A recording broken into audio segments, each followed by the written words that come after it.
Welcome to LOA Today. Walt Thiessen and life coach Cindy Chavez here. Today is Tuesday, January 9th, 2018, 8 a.m. Eastern Time. Your first daily dose of happy here on LOA Today. And Cindy, it's been quite a week for both of us. You've been kind of getting through some difficult stuff. You were laid up for a bit, so I'm glad you're feeling better there. Thank you. It feels good to feel better. I want to continue on this upward swing here. Yeah, feeling good definitely feels good. Especially when you're not feeling good. Feeling good feels really, really good. Exactly. Yeah. So welcome back to the world of getting excited again, because that's a good thing. It's probably not fair to ask you, have there been any wins lately other than, well, I guess that's a win. You're getting better. That's a big win right there. But have there been any wins? That's a win, yeah. And you know, when you're sick, well, at least when I'm sick, I have people that are taking care of me in a wonderful way. So that's nice to have people around you making sure you're getting better. Mm-hmm. But just feeling better is the win, definitely. Oh, yeah. And being able to take the time off and focus on getting better. I know there's been times in my life when I've been sick and have had to just kind of grind through it. So I'm thankfully that wasn't the case this time. Yeah, absolutely. Because how can you actually enjoy life when you're not enjoying life? This all sounds like I'm talking into a mirror or something. I don't quite understand what I'm saying here. But thanks for asking. Yes, I am. I am feeling better and better every day. I love that affirmation. Every day and every way, I'm getting better and better and better. That's been my mantra this week. That one's been around for a long time. I don't know what the origin of that one is, but I remember that one from like 30, 40 years ago. It is, and I do have the background. I don't have it on the tip of my brain at this moment. Oh, that's all right. Well, but it was a doctor that used it with his patients and healed many, many people decades ago of even hard to heal and things that were thought to be incurable. Really? And with only that affirmation, I think, wow, is the main point. So, we often think of medicine as this monolith where everybody behaves the same way, but it's reassuring to know that there are some in the medical profession who are willing to kind of step outside the paradigm and try stuff that the rest of the profession kind of looks down their noses at. But he did, and that's great. Or she. I'm not sure. Is that a he or she? It was a man, and Emil Couey was his name, and I'm trying to remember anything else I know about him. But, yeah, I know that when my mother was very ill, her doctor said to me, the mind is the most powerful part of us. Mm-hmm. And that's the part we focus on, to get better. And I was so thankful for a doctor that would that would say that, Right. Oh, yeah. I do remember the story of a hospital, and I've mentioned it a couple times. I've talked about it with a few of the co-hosts at various times. I think Joel and I talked about it maybe a year ago, something like that. But it was a hospital. I think it was either in Hawaii or in California. I can't remember which. And in this hospital, the hospital was in really bad financial shape, like, on the brink of bankruptcy. They were just that bad off. And, patient recidivist rates were really high. Staff satisfaction with their jobs was really low. People were leaving left and right. I mean, the whole thing was just kind of falling apart. And this person took over in a major role. I don't think the person was the CEO, but they were pretty important. They played a very important role. And what they decided to do was to implement a new policy. And with that new policy, they called the staff together and announced the new policy, which was, if you're passing somebody who's a coworker and you're 10 feet or more away from each other, you're supposed to nod and acknowledge each other. And if you pass within 5 feet of each other, you're supposed to smile at each other. The interesting thing is the staff were willing to take it on except for the doctors. The doctors didn't have anything to do with it. And the reason they didn't want to have anything to do with it, in their words, was they're too busy healing patients. They don't have time to go around smiling.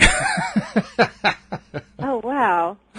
So they decide, well, okay, we'll just go with the rest of the staff doing it. So for the next, days, weeks, and months, the staff made it a point whenever they saw somebody else, they'd acknowledge them, and when they got within 5 feet of them, like passing in a hallway, they would smile at each other. And of course, they'd also smile at the doctors. Well, after a while, the doctors started smiling too. They couldn't quite help it. It's contagious. It's very contagious. It really is. And after even more time, the doctors were finding that their job satisfaction was increasing. They liked working there. It was a nicer place to work at. And many of them didn't know why they liked it better. They hadn't put together the smiling with the fact that they had higher job satisfaction. They were enjoying it more. But nevertheless, over time that happened. But what was even more remarkable is that I think it was like a 2-year period. And over that 2-year period, the hospital that had been on the brink of bankruptcy completely turned itself around. Patient recidivism dropped drastically. The average patient stay reduced like in half or something like that. Staff satisfaction with their jobs skyrocketed, and what was a formerly failing institution became a model institution for profitability. Amazing. Yeah, all from smiling. I love this story. Yeah, how about that? I mean, just remarkable. So every once in a while, oh, geez, this was. It was not recent. It was, I want to say in the last 20 years, but I can't say for sure. I'd have to go look it up. I know there's a Wikipedia article about it. If you go, dig into it, you can find it. Great. It's been a while since I read it, but yeah, really interesting. Really interesting. So every once in a while, the medical community just breaks out and tries something, which is very encouraging. Well, what about you, Walt? What's life been like for you since we've spoken? Cold. It's been cold. It's been really, really cold. Saturday it was -8 degrees. I mean, it was cold. Oh, I can't even imagine. Like I said earlier to you, it's been in the 50s here, finally. Yeah, right. But I did have a friend of mine in a conversation with a bunch of people who are all over the world. She said that she was exclaiming how happy she was to have, and she's somewhere where it is very cold like you, in the northeastern part of the country, and she said she was very happy to have her new coat, that she had a down coat that was ankle length, and it had a hood. Oh, my. And she said, it's the most wonderful thing, but she said the only thing about this coat is once I put it on and get it zipped up, if I don't get out the door in 2 minutes, I will burst into flames. Yeah, that's right. Down will do that. That is absolutely true. I've never heard of a full-length down coat, though. That's unusual. I mean, and then someone else on the call we were on, who was in Canada, told us it was 45 degrees Celsius, minus 45 degrees Celsius. Oh, ouch. Where she was. So, of course, we were all doing the calculation, and that's minus 49 degrees Fahrenheit. So yeah. It didn't get any better when we did the calculation. Yeah, right. Yeah, and I've experienced it that cold. I'm not sure if I got to 49. I've experienced minus 45 Fahrenheit, which is really close to that. And I've actually experienced it with a wind chill, and you do not want to be out there for more than like 10 seconds. You want to be under shelter as soon as possible. It is that bad. It is that miserable. Is unbelievable. Yeah. So well, I'm glad it's not minus 45. I am glad. Hey, 8 is bad enough. Hey, we got a warm spell going on. It's up to 30. Heat wave. A heat wave. In fact, tomorrow I think it's supposed to get up in the 40s. Oh my God! Get your swimsuits on. Well, you'll be above freezing. So that's right. Nice. That's right. And, I got to tell you, I am a walker. I love to get out and walk. I haven't walked in weeks because it's been so cold and snowy, and I'm really looking forward to it. I'm going to be starting today. The only place that we can walk around here right now because of all the snow on the ground is downtown in our town. They've got a path there that's shoveled off for about a mile worth. So I'll walk that like 4 different lengths just to get my walking in. But I am so looking forward. It's nice to have a place where you can go. Oh, yes. Yes, it's essential. I mean, if I were a skier, perhaps I could cross-country ski, but I'm not a skier. My wife wants me to become one. She is one, but I haven't done that yet. But yeah, walking is that's my thing. I got to do it. Anyway, let's see what else has been going on. That's been good. That's been good. That it's been warming up. That's been really good. The cats have liked that. Let me tell you, because I mean it's hard. How do you explain to a cat that they can't go outside because it's -8 Fahrenheit? Yeah. I've never figured out a way to explain that. I mean, what we often will do, if it's not quite that cold, is just let them poke their nose out, and they'll poke it out for 5 seconds and run back into the middle of the house. But when it's that cold, you don't even want to open the door because you're blowing all this heat outside, right? So it's like, sorry, I can't let you out. It's just too darn cold out there. You open the door and all the cold air must rush in. Oh, yeah, all the heat rushes out. It's just, you definitely don't want to do that. Mm-mm. But, the good news is that it's warming up, and, a number of things actually have been happening.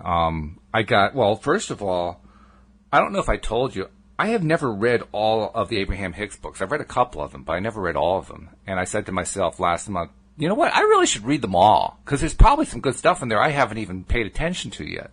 So my wife gave me a couple for Christmas, and then the other 3 I ordered after Christmas, and they just arrived yesterday. So now I am juiced up with books. I've got a reading list a mile long. Awesome.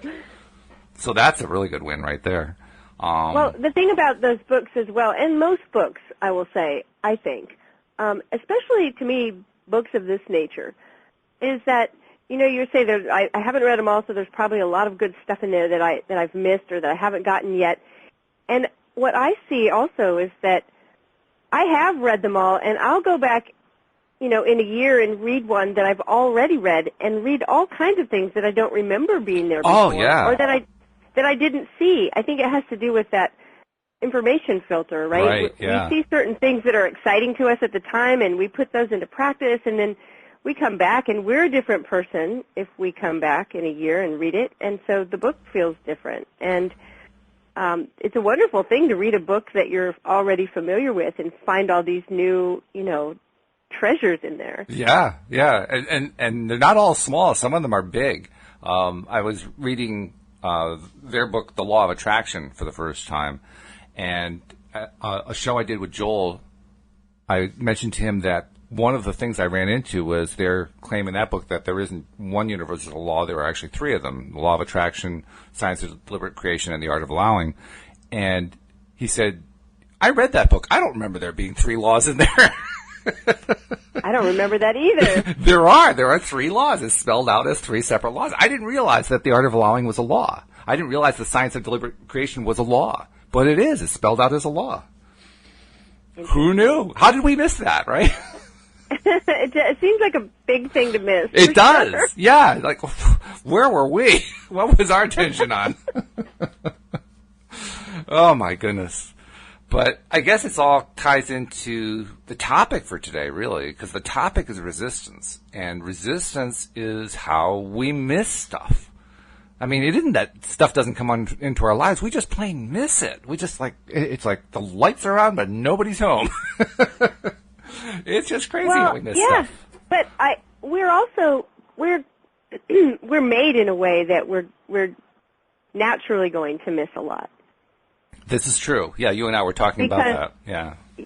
Yeah, right? Like, what were those numbers again? We're talking about the amount of information that comes at us, and we're not even talking about, social media or no. a TV or a computer. We're just talking about life, just being alive and walking through life at any given moment. How much information is coming at us? Yeah, this came from Pam Grout's book, East Square, which you were very kind to give me for Christmas. Thank you so much. I really appreciate that. And in the book, she claims that scientists have said that our 5 senses combined collect a grand total of 400 billion bits of information per second. It's no wonder we have a filtering system. We'd be flat on the floor dead with all that information coming in.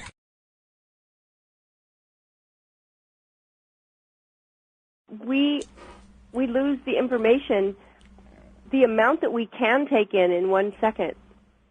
If the amount that's coming at us is 600,000 books worth of information, then what am I actually taking in? Like a paragraph? 1 sentence? We're talking about a second. That's not very much time. No. So it seems that flood of information that's available to us, but that's also the reason why synchronicity is always happening. It's always the reason why there are always opportunities. Yep. Because look how much is there. It's crazy. And so I think it's fantastic. It is fantastic, and it's kind of daunting because according to Pam, we only process, like you're talking about, 2,000 bits per second out of the 400 billion bits per second that we get. And if you do like a ratio, that's like 1/2 of 1/1,000,000th of 1%. So we're missing a little bit. We're just overlooking a little bit. Right.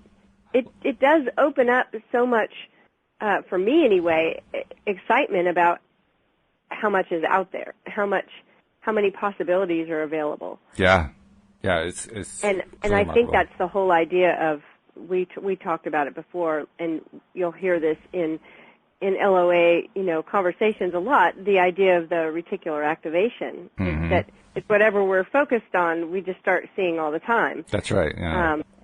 I had did we talk about Tetris and the whole? Oh yes. The whole idea of like people that play Tetris, and I don't even play Tetris.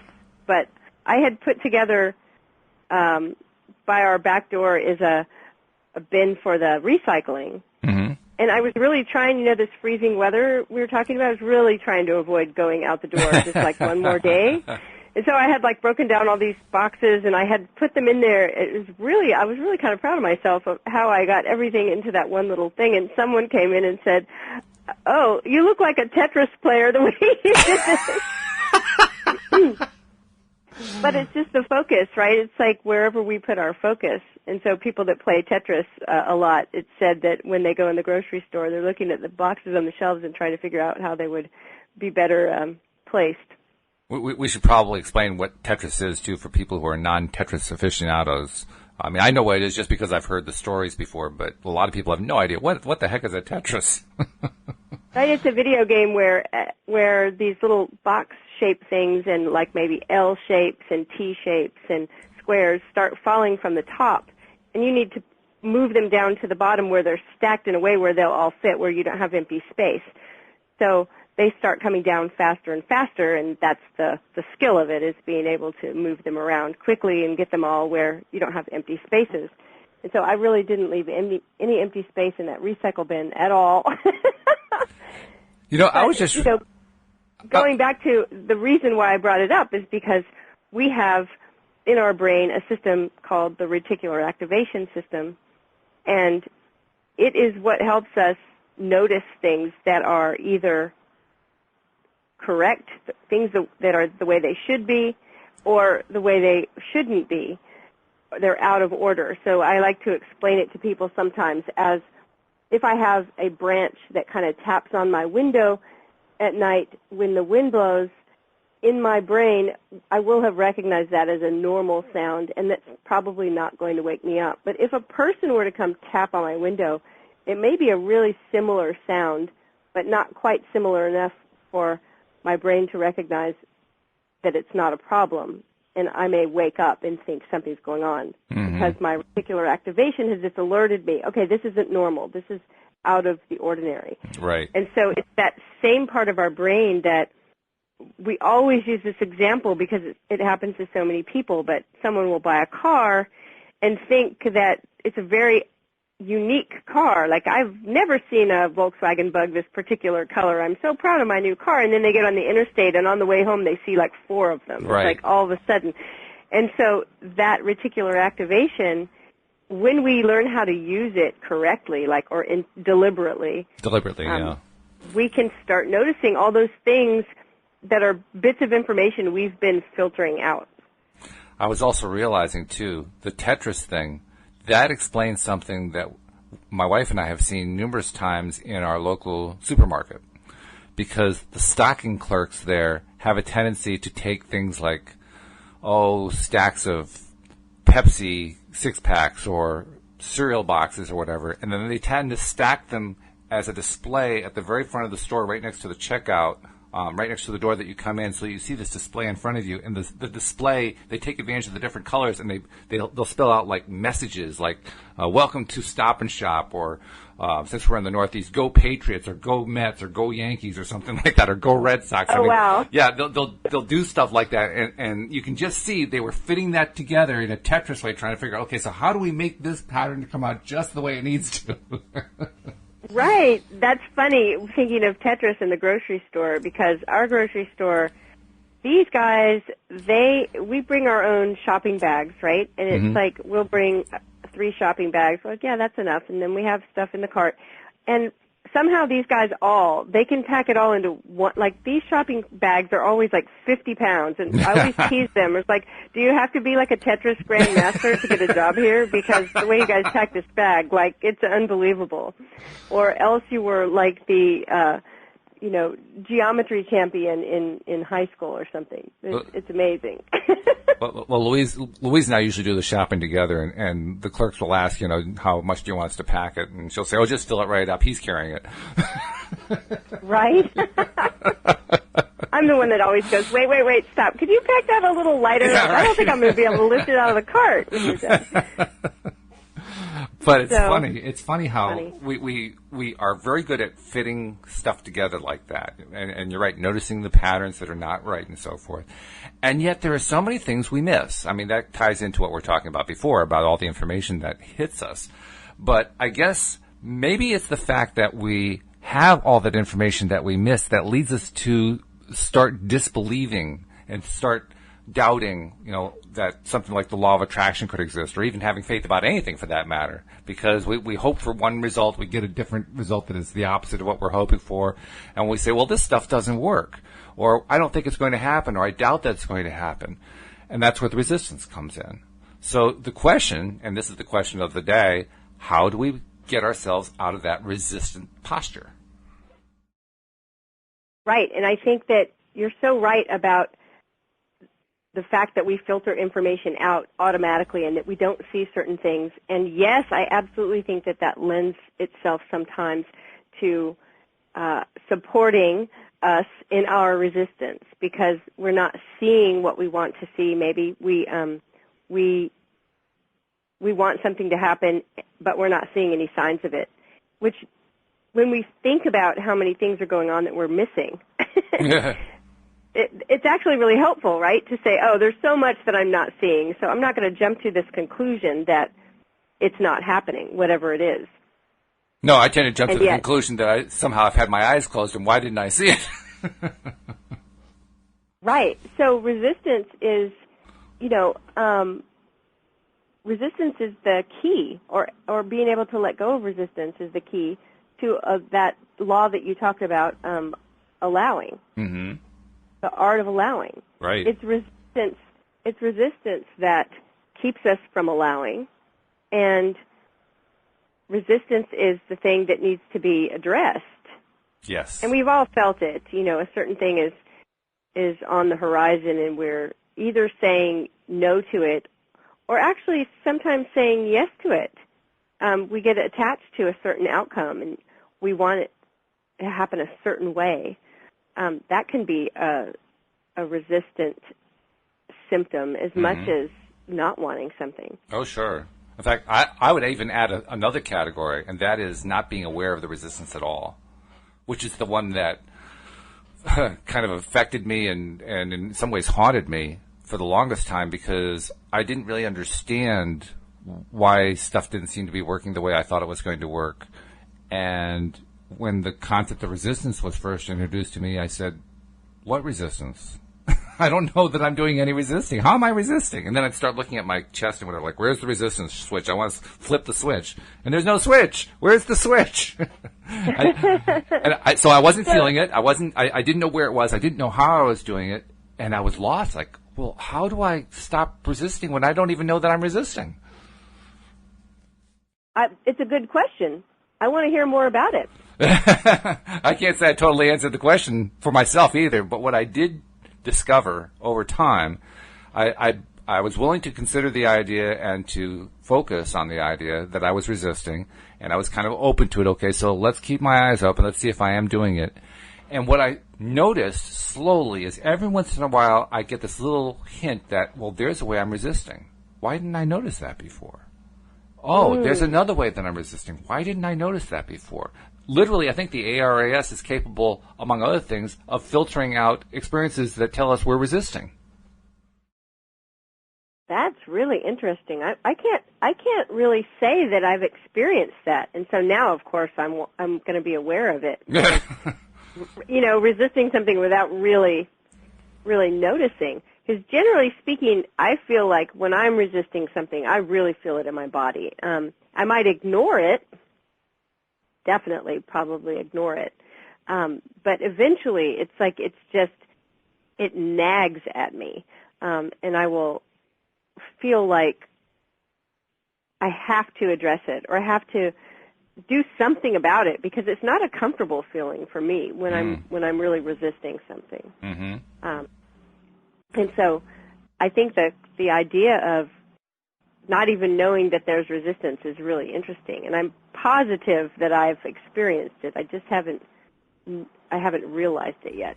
Well, I think I know where it comes from, in the sense that it really derives from the conditioning that society gives to all of us, but especially it affects the conditioning, the male conditioning that men get, because we are conditioned to not only be, like breadwinners and the strong He-Man type and the masculine type and so forth, but we are also trained to shut down our emotional connections.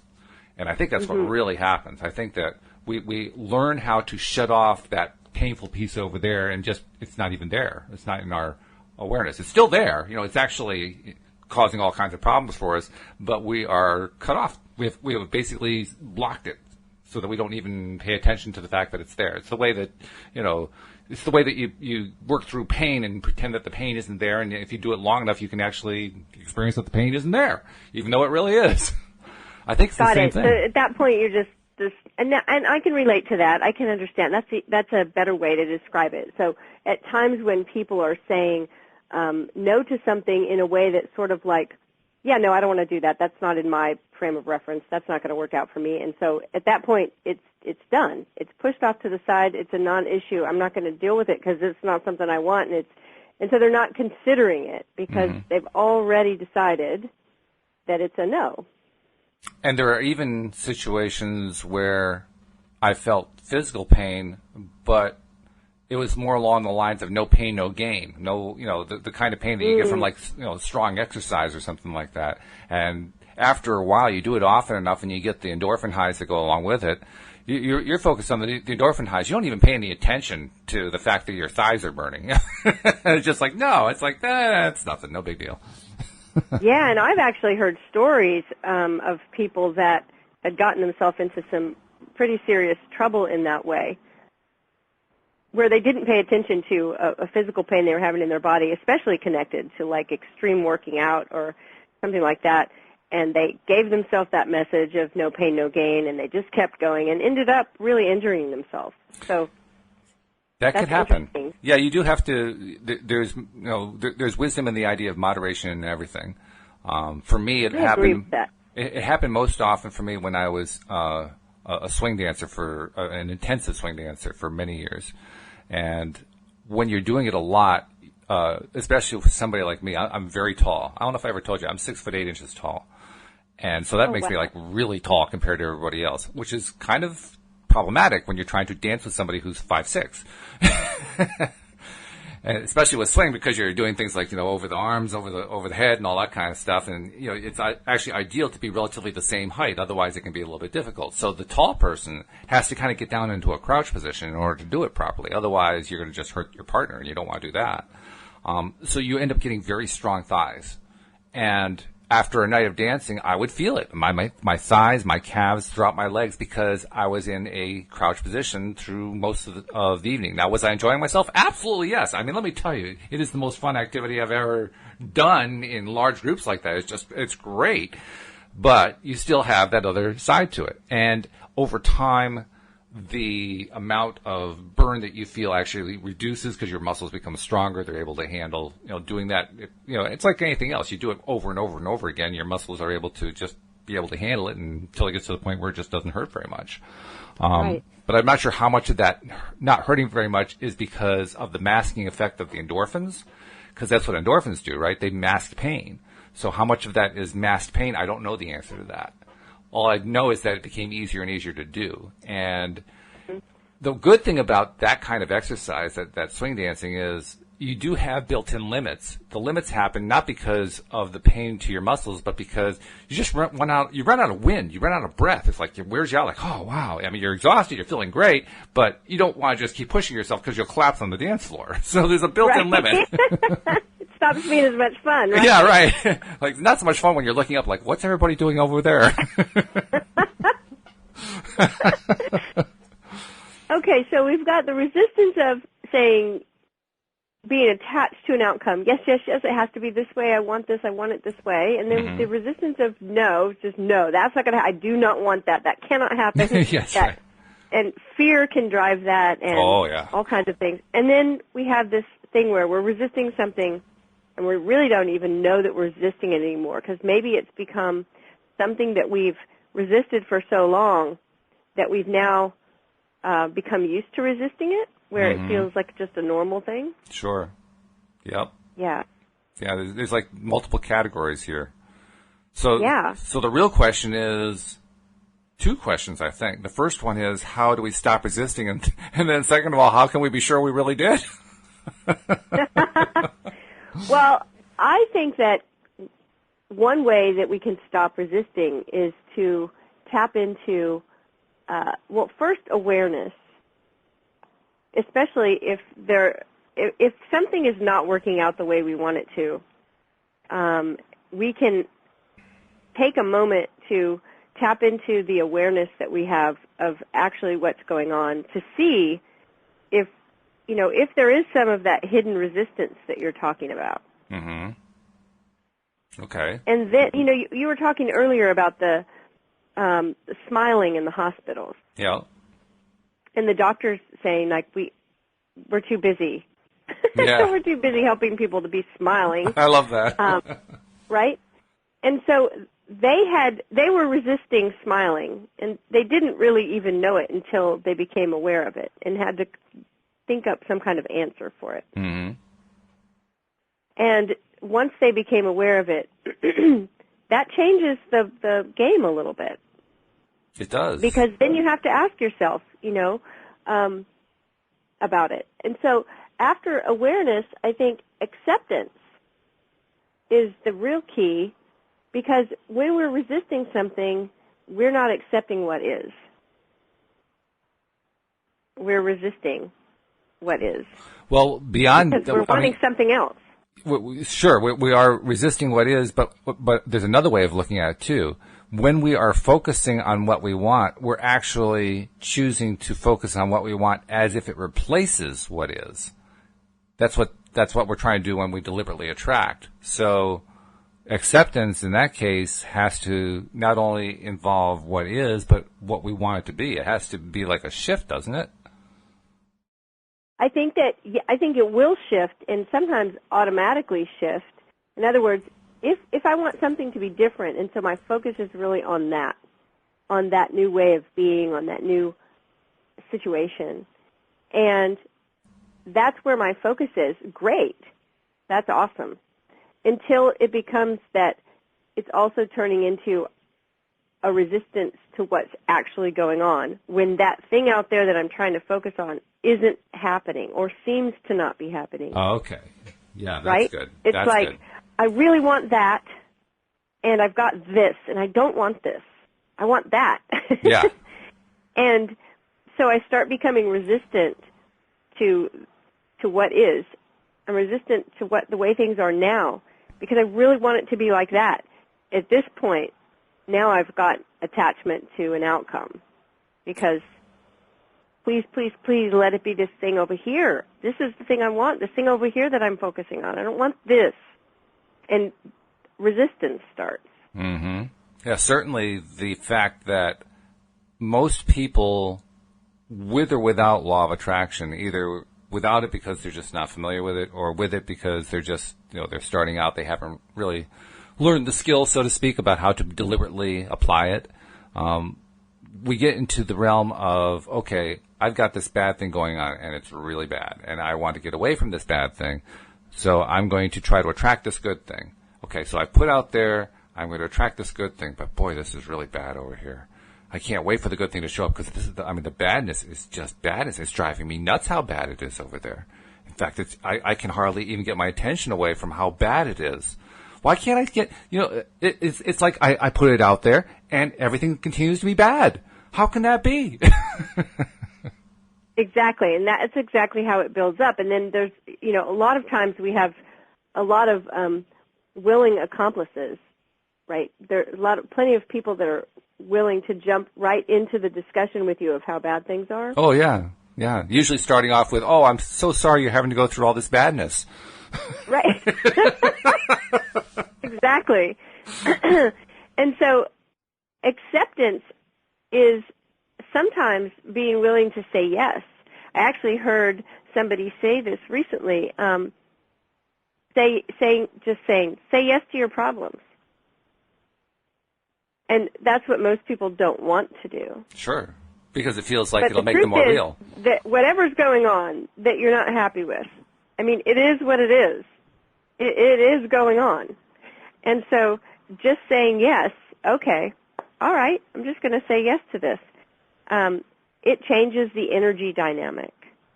And as soon as we can start changing the energy around something, then the thing can change. Yeah, because I think what happens is once we are able to say yes to it, then we're much able to say, okay, I've said yes to it. I can move on now. Mm-hmm. I don't have to keep focusing on it. It's kind of like you hear about people that are trying to conceive a baby and they are having so much trouble, and as soon as they say, okay, I guess it's never going to happen, and they adopt a child, then they get pregnant. They get pregnant, yeah.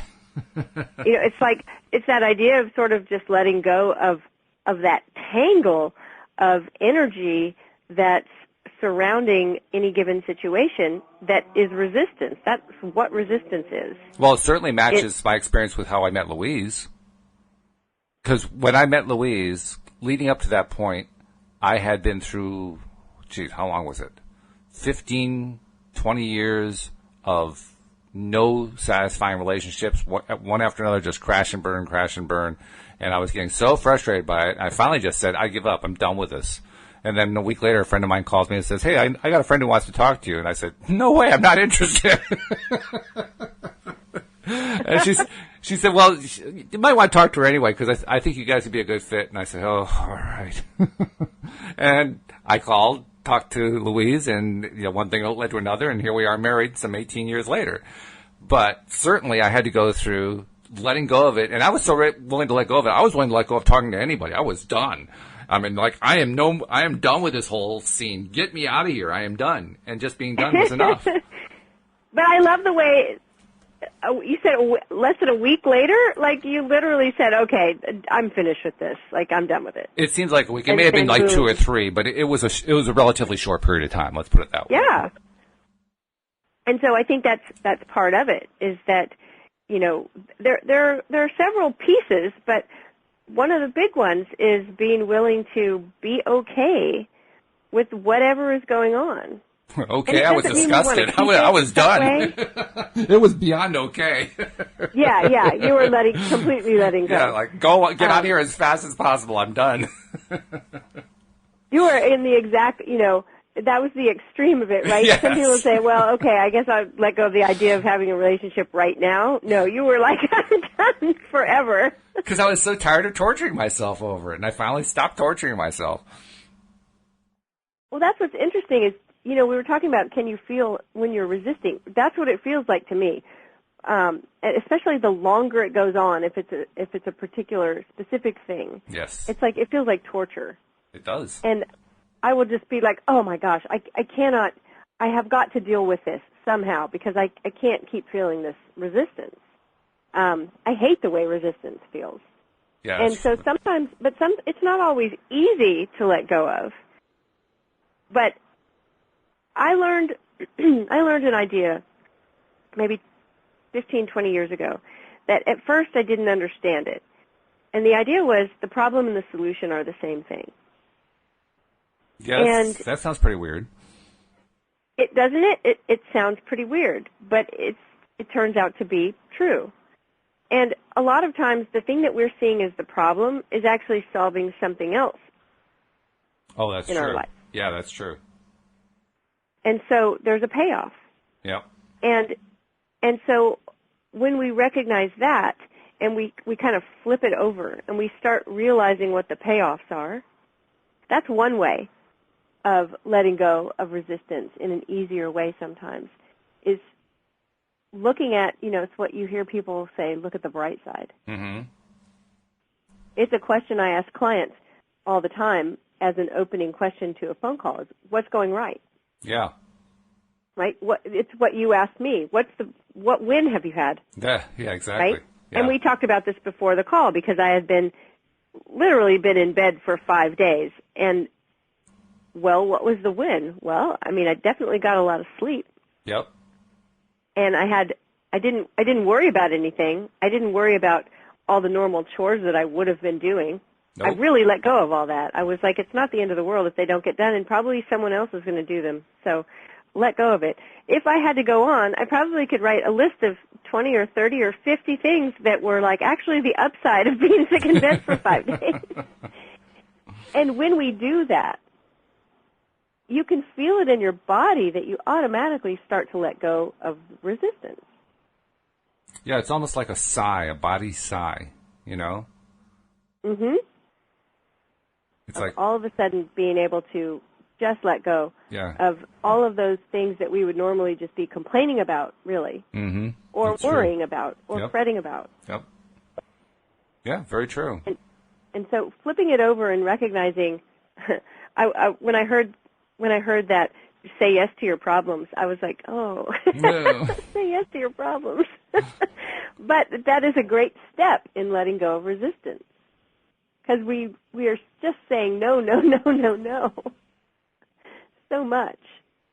And I guess what and happens... there might be something there that we're not seeing that's actually worth saying yes to. Right, yeah, that's what I was leading up to. I guess what's really happening is when we're saying yes, we're really letting something else in that we aren't aware of. And we're talking about the possibilities, the potential of, I keep forgetting that number, but... 400 billion? Yeah. See, it's just too big of a number for me to even grasp. If I'm focused on these 5 little, details of whatever it is that are so terrible, I'm focusing on these 5 little details that I'm complaining about, that I'm pushing against, that I'm saying I don't want these things. These 5 little details, and there are 400 billion possibilities. It's funny. It makes me laugh. That's an easier thing to think about. Yeah, it is. And when you put it in that kind of perspective, 400 billion bits of information. By the way, a bit of information need not be an entire event. It could be like a piece of the event. So, that might make it a little bit smaller. But I'm picturing it as very, very small. And the thing is that there's 400 billion of them. Yeah, 400 billion. Anything over five digits really starts to become overwhelming for the brain to really visualize. So when you're talking about 400 billion, you're talking about 11 zeros.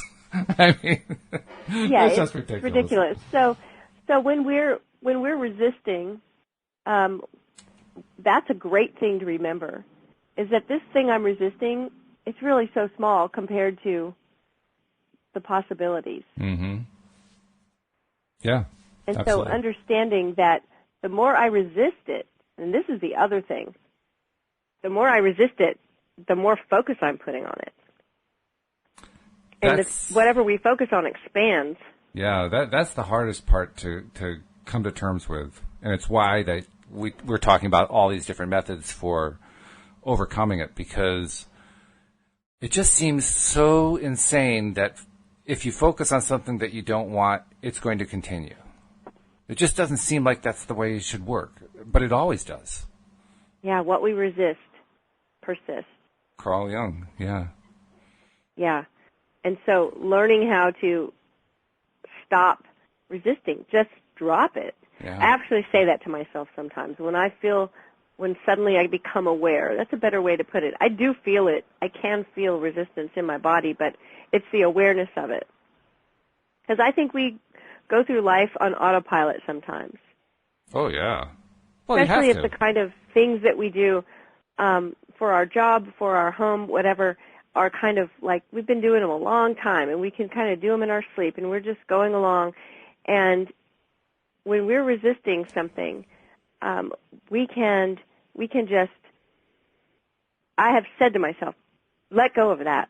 Just drop it. Just let go of this resistance that you're feeling, because it can just start building up to where it feels like a tangle of energy that's trapping me. You know, it's like, oh, I got to get out of this feeling of resistance. And it's usually when I'm worried about something, when I'm concerned about something, when I really desire something strongly to happen, it doesn't feel like it's moving.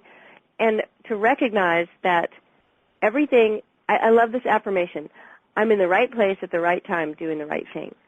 That's nice. That's good. It's Louise Hay, and it's always been one of my favorites because how can you argue with that? Yeah, sure. The other thing, You're in too, the right is that... place at the right time doing the right thing. Yeah, absolutely. The other thing about autopilot, we want to make sure we don't start to think of the fact that we do things on autopilot as if we're a bad thing, because it's actually a very good thing. I mean, without being on autopilot, how would we handle the 400 billion bits of information our senses get? The autopilot is necessary. No, exactly. So it's not a bad thing, and yet we can get in an autopilot situation where we're worrying about something sort of on autopilot. Right. Is what is the point. Yeah. So to worrying, kind not of the snap autopilot. ourselves out of that and say, no, what am I doing here? Yeah. Yeah. And the good news is that we can program another autopilot. We got lots of ability to autopilot stuff.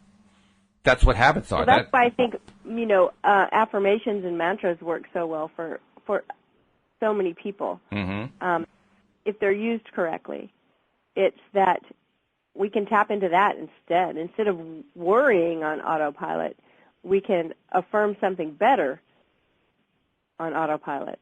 Now, you just said something interesting. If they're used correctly, is there a way to use affirmations incorrectly?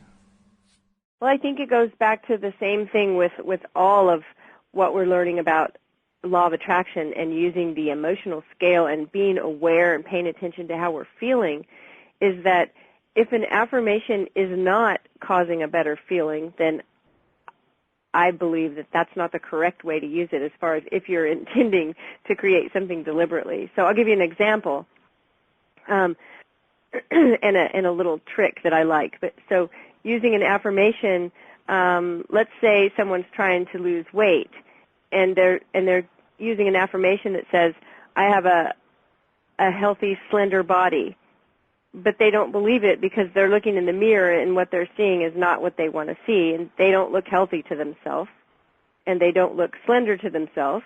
And so when they say that affirmation, they feel worse because they don't believe it, because it feels like a lie. That would be a way to use an affirmation that wouldn't be real beneficial. So I think what we're saying is when you select an affirmation to use, you want to make sure it's one you believe. You want to believe it. And so what I like to do, if somebody tells me, because I have had people tell me fairly often that they've used affirmations and they work great, and I've also had people tell me, I don't use affirmations. They don't work for me. I feel like I'm lying to myself. And so what I do is I like to tag something on to, don't even have to change the affirmation, just change it to, I'm in the process of. Yep, you can do that. I'm in the process of having a healthier body. Or I'm learning to have a healthier body, or, because that becomes a true statement. Right, and what you're really trying to do is to come up with the one that comes closest to to having the maximum good feel to it. Which one has the feeling that it's going to take you the furthest and give you the best result, and yet you still believe in it. If you can find that one, that's the ideal affirmation, I think. Well, yeah, we were talking about Emil Coué and every day and every way I'm getting better and better. I think I always add a third better on there. I think it's really just two, but I always say better and better and better. But this past week when I was, sick, I said that affirmation a lot. And it's completely true for me, no matter how bad I'm feeling, because I recognize that our bodies are always in the process of healing. Sure. I mean, if you scratch yourself, you can watch it over the course of the day that it starts to heal. I mean, our body's propensity is to heal. So every day in every way, I'm getting better and better and better. And I love that affirmation because it feels good to me and it feels true. And I think that's the important part. If you're going to use affirmations, and I suggest you do, is use ones, create them in a way where they feel good and true. It also occurs to me as you're saying that, there's a way to use affirmations taking advantage of this fact that you just described, that things really do get better and better, that healing is the natural process and so forth. There's a way to take advantage of that when you're really sick. And the way to do it, I think, is to say things like, I feel so much better than I did 5 minutes ago. I feel so much better than I did yesterday. I feel so much better than I did an hour ago. I am getting better. And use... Yeah, I love the idea that every symptom is a healing gesture. Okay, talk about that. Well, every symptom that we have is a healing gesture. The symptom is there because our body is healing itself. You know, it's like when we eat something that's poisonous and then our body purges it, we can easily say, oh my goodness, so-and-so's vomiting, so something's wrong with them. Well, no, actually something's right with them. Their body is getting rid of the poison that they ate. So it's like every symptom is a healing gesture. When we have a head cold, our body is trying to purge itself of the virus. So, we get a stuffy sinuses and everything, but that's our body is actually, it's a healing gesture. Our body is working on getting better. So every day in every way, I'm getting better and better. And I think that's a powerful thing to remember. It reminds me of something. There was a time, I'm going to say it was about 10 years ago, 12 years ago, something like that, where I was really into studying the limited amount of information regarding the use of hydrogen peroxide in healing the body. And before anybody starts to go to their medicine cabinet and pull out the bottle of hydrogen peroxide and drink it, no, don't do that. That's not it. That's not it at all. It's something that you only want to do with a qualified professional who has appropriately sterilized and filtrated H2O2 on hand. And there are very, very few who are willing to do this. Most doctors, because of all the licensing and the medical boards and so forth, all the pressure of the traditional medical establishment, most don't even want to attempt it.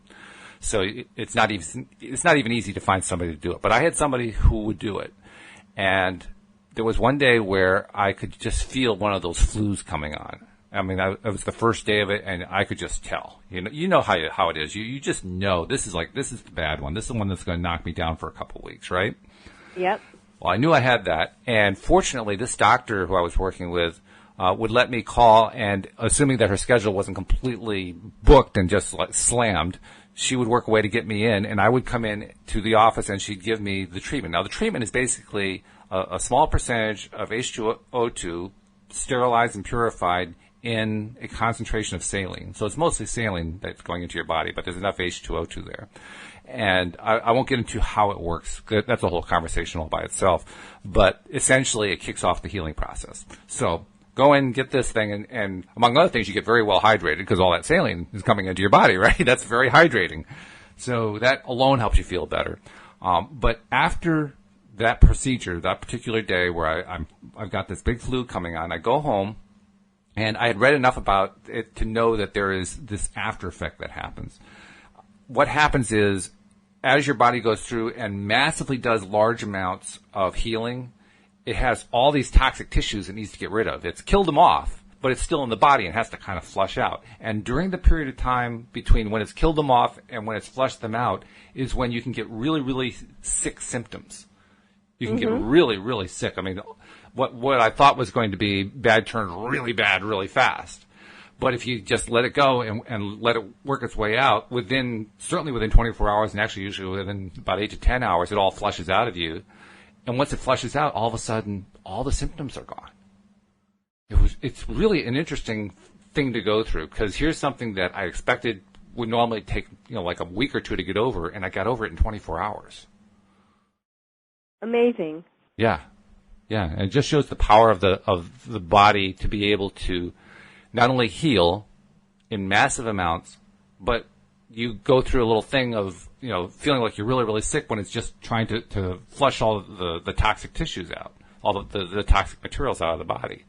Right, so that's such a great example of every symptom being a healing gesture. I mean, it feels terrible, but it's actually part of the healing process. Amazing. So the bottom line is we want to be focusing on the benefit of massive healing. I guess is what I'm trying to drive at. And when you think that it's going to happen, it can actually happen. Now, it certainly does help to have that kind of a treatment. Just to give you a real quick overview of it, the amount of hydrogen peroxide that's in there doesn't actually do a lot all by itself. It's really incapable of doing that. But it's taking advantage of the fact that when the body heals, when the body kills like an invading organism or it goes after some sort of an injury or something like that, it's trying to get rid of all of the harmful stuff, the bacterias and the viruses and that kind of thing. And the way it does it, the body actually heals by using hydrogen peroxide, H2O2. It very easily breaks down into water and oxygen. You can kind of tell that from the formula, right? When it does that, it creates all this oxygen, and the oxygen, of course, is highly flammable. So it enables the body to create a chemical reaction that basically bursts this huge release of instant heat in a very, very localized area, and that kills off whatever the organism is that it's trying to get rid of. And it just does that all over the place. Well, the reason it does it all over the place, even though you'll only have a small amount in the actual saline solution, is that your body is able to send signals through the nervous system. Oh, okay, I've got a healing thing going on here with hydrogen peroxide. Everybody else around the body start healing. And so, and you have this stuff all throughout your body. There's actually hydrogen peroxide throughout your body. Normally, it's just part of your normal body process. And so all of a sudden, all this healing starts happening all over the place. That's how it actually happens. It isn't the stuff that's in the saline solution that does it. If you had to rely on that, you could take weeks to get over it. It's the stuff that's already in your body that gets kicked off. It sets off a chain reaction. So it's a fascinating thing. In fact, there was a scientific experiment that was done with hydrogen peroxide. It was done not in a study, but in a clinical setting. So of course, many dismiss it because it's clinical rather than in a double-blind study. But what they were able to do is they were able to use hydrogen peroxide with somebody who was having a heart attack, and they just did it because they had to. They had no other options going on. They didn't have all the machines that an EMS would have on hand. They had to get this patient to the hospital as quickly as possible, but chances were he was going to die because he couldn't get enough oxygen to the brain before they got him to the hospital. So they injected him with a saline solution of hydrogen peroxide, and his body started kicking off all these oxygen producing agents for the purpose of healing, and the oxygen actually got into the bloodstream and fed the brain until they could get to the hospital. So Even though he didn't have enough oxygen, his body was able to basically generate the oxygen just long enough to get him to a point where they could actually get him onto a machine and feed him oxygen, take care of the problem that caused the attack and so on and so forth. And I thought, wow. I love what you said when you were describing that, and both times at the action in the body, which was the term chain reaction. Yeah. And I think that's what happens when we drop resistance, and when we do it this way, by being aware, acceptance, and then creating the tools that support us, like affirmations, and looking for the yes in it, and to say, instead of saying no, to say yes to whatever it is, we can create our own chain reaction where all of a sudden things turn around and start looking better, and one thing leads to another, which is what a chain reaction is, right? Exactly, yeah. So, unfortunately, as usual, we run out of time before we can actually get through everything we want to talk about. That's kind of par for the course around here. I do want to remind people, if you have not yet subscribed to the podcast, please do so at either loatoday.net or on your iPhone through the iTunes Store or on your Android through the Google Play Store. And Cindy, if somebody wants a little private coaching, how can they reach you? They can reach me at cindiechavez.com, CINDIECHAVEZ.com, or just email me, Cindy, CINDIE, at cindiechavez.com. Sounds great. Let's do this again tomorrow. This has been good. All right, let's do it. All right, we'll see you all tomorrow here on LOA Today. Goodbye, everybody. Bye, everyone.